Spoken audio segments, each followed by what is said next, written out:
Hello everyone. Welcome to Livestream number 3. Technical glitches out of the way, hopefully. This is a very special program, and I'm so excited you can join me on this wonderful afternoon once again. This program was designed as a kind of song of comfort. The hashtag that Yo-Yo-Ma used when he first started these live streams from home. Each piece of music has a consolatory character. It is often very sublime, pastoral in setting, and something on the kind of less dramatic, less dark side of the piano literature. So I wanted to begin with this heartfelt arrangement of Jesu, Joy of Man's Desiring. This is an arrangement made by the English pianist Dame Myra Hess.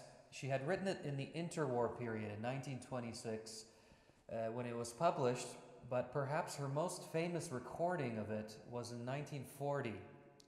Right in the heart of World War II. And the texture on the piano and choice of harmonies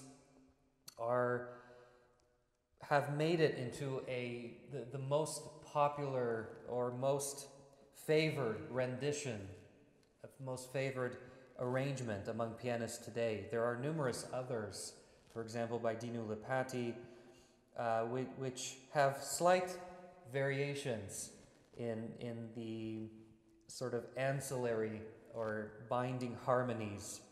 So I just find this one to be right on the mark in terms of the fluidity of the melody, the counterpoint. There's a second little voice that comes out in the tenor, and the overall texture, it just seems to be very pianistic.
So on that lush, warm G major chord, we've set the tone for the rest of the afternoon.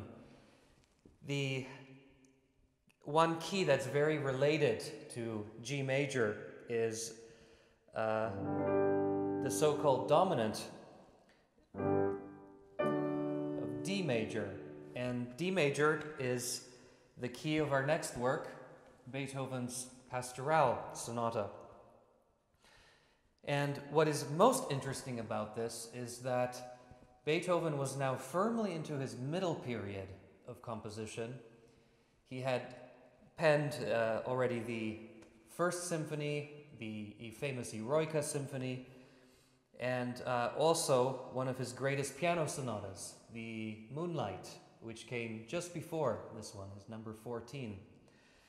And he had found unique sound worlds that stream directly out of the unique piano environment. He had found a way to play with the dampers. Those are the mechanisms that stop the strings from vibrating.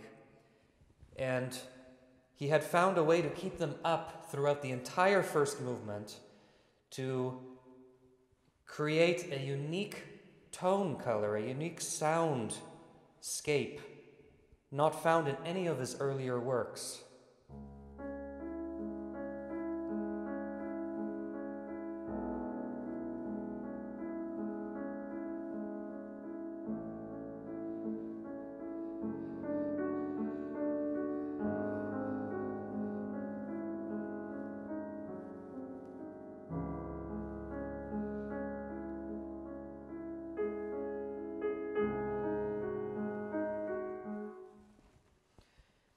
And in the sonata that came right after, the Pastoral, he decided to come back to orchestral textures while playing with the unique capabilities and textures of the piano.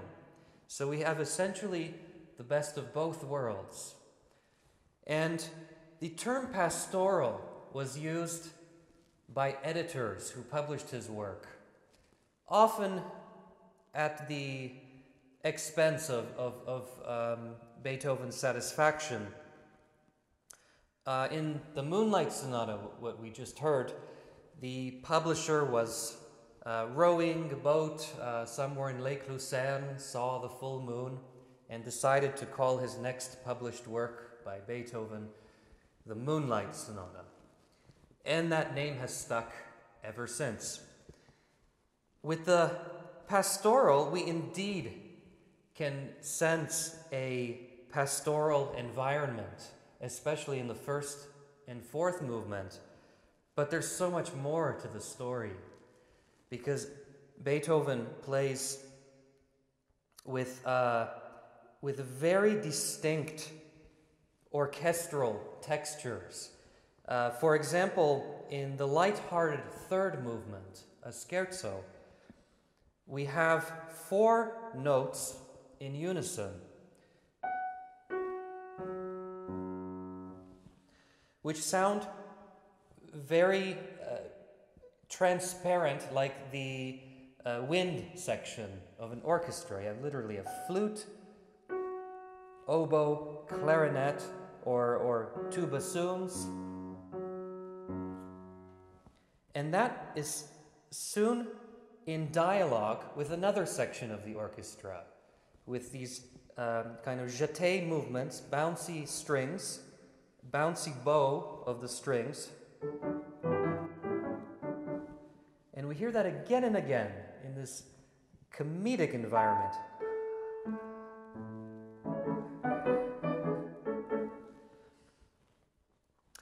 And the entire sonata is structured so magnificently that by simply including a Beethoven sonata in this program, this short program, which would have been 1/2 of a traditional solo piano recital, we have everything. We have moments of darkness, moments of frightening terror. We have the light-hearted wittiness of a simple cadential progression happening again and again, as we just heard in the third movement. And then we have these delightful outer movements that are just full of ease and rustic charm.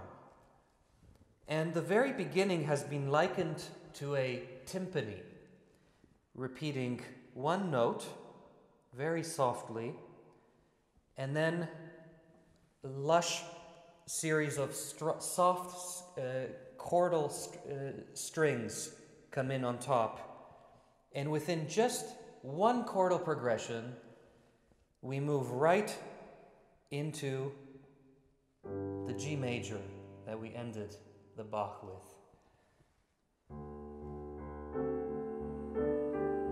There it is.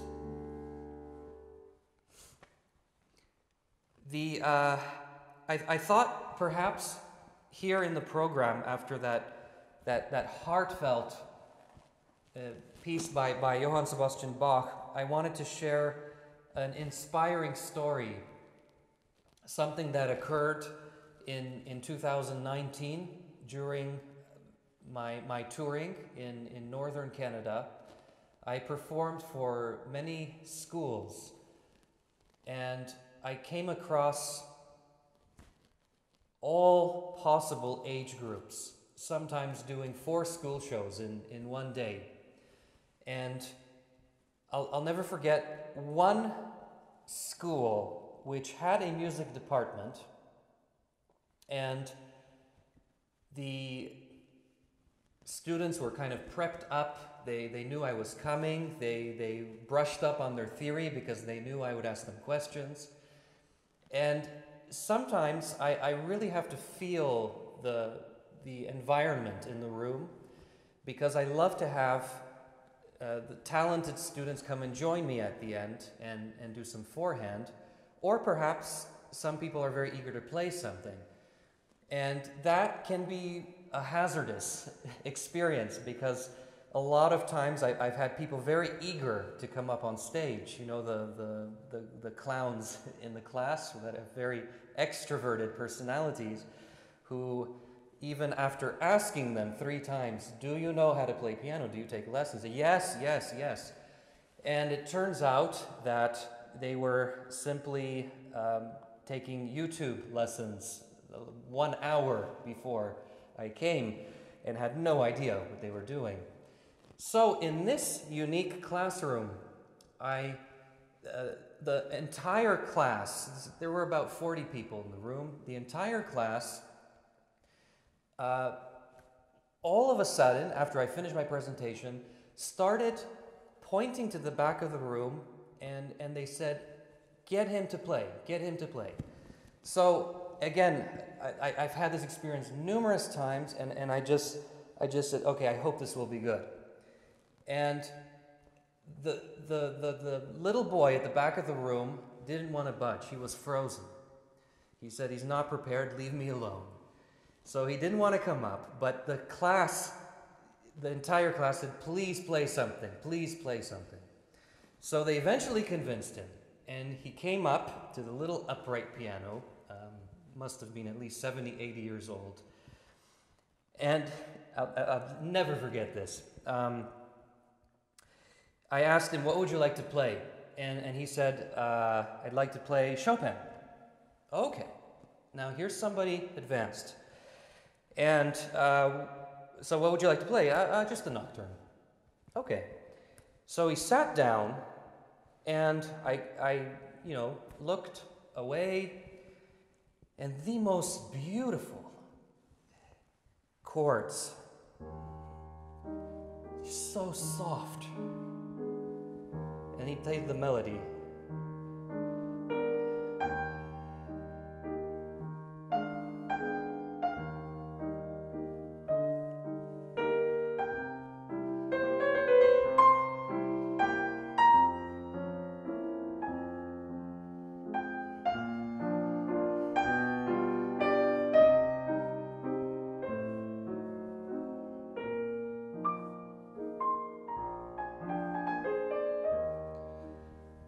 And when I finally peeked over looked at the keyboard, I was speechless. I was shocked. If somebody had taken a picture, I probably looked like a ghost at that point. He had only 2 fingers in his hand.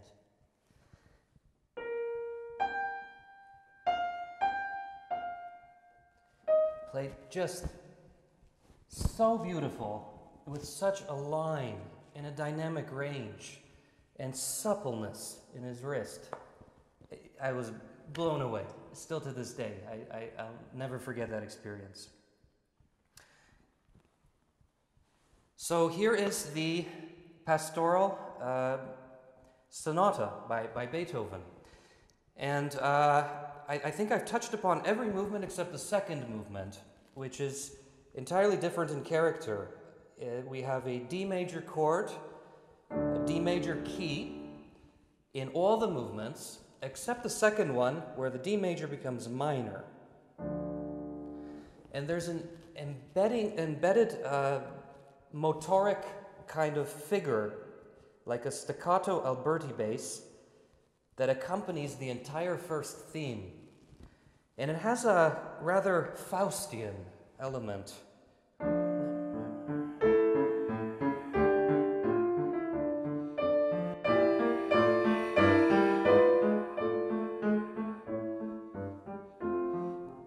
There's a simple melody in the right hand, very legato, very connected, and this is incessant. It's almost like that ticking of the clock when the devil will finally tantalize Faust. And the story moves on. There are moments of grandeur, moments of heavenly bliss awaiting Faust. For example, he gets charmed with this lovely kind of configuration for a string quartet.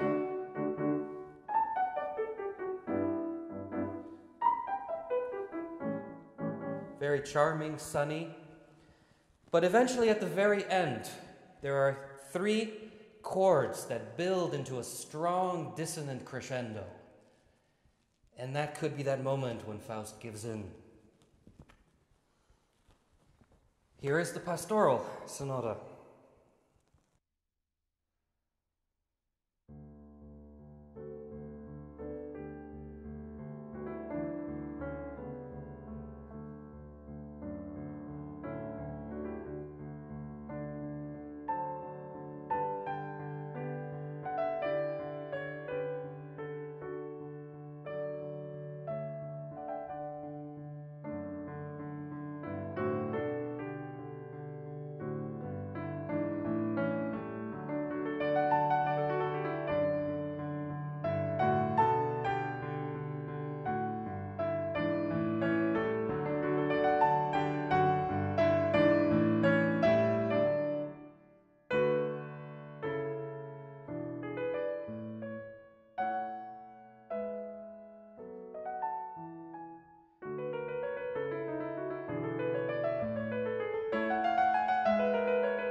So I promised a little treat at the end, and there were many ideas that came through my mind this week. One is to perhaps have a little improv session where I could ask you for some notes. That's something I love to do in concerts, often as an encore, and just whatever comes to my mind, I improvise. However, with the program this afternoon, beginning with Bach and the purity of this Beethoven, it just wouldn't quite feel right. So instead, I wanted to introduce to you a kind of improvisatory piece that is borderline classical and borderline jazz. And that's by one of my favorite jazz pianists. I have many of them, and that is Bill Evans. And this is the piece, the first piece being P-E-A-C-E, P-I-E-C-E. And it's New York specialty. Being a New York pianist, this work embodies New York City. In just the first opening chords, one feels like an artist living in complete isolation from all the buzz of the city around. And there's a feeling of a desolate soul trying to find its way, wandering among the skyscrapers and trying to find a sense of purpose. And the very structure is similar to a work by Chopin, the Berceuse, the lullaby, which has the same kind of rocking motion from tonic to dominant. We talked about tonic and dominant a little bit in the opening, except he jazzes up the chords a little bit and goes one step down to C major and has a very simple, pure line that eventually becomes more and more embellished until it becomes strangely bizarre, dissonant, and reaches the high stratosphere of the piano and eventually evaporates. Bill Evans, the Piece.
So, on that lullaby note, it's either time for an afternoon siesta, or if you're in Europe, time to go to bed.